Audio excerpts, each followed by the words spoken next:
বিয়ে প্রত্যেকের জীবনে এক স্মরণীয় দিন।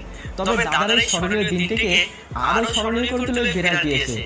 সে আসার কোনো সময় পেল না, দাদার ইজ্জতকে সবার মাঝে বিলিয়ে দিল একদম।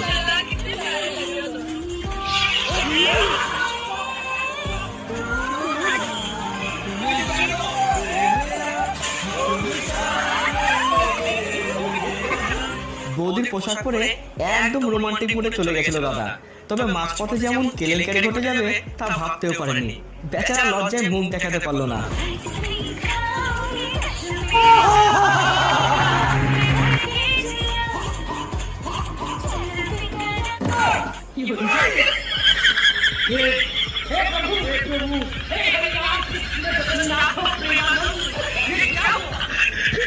এক সুপার শপে ঘটে যাওয়া এই চুরির দৃশ্যটি এবার দেখুন। মেয়েটি শপের ভেতরে ঢুকে নর্মাল হয়ে, কিন্তু বেরিয়ে আসে মোটা পেট নিয়ে। ভেবেছিল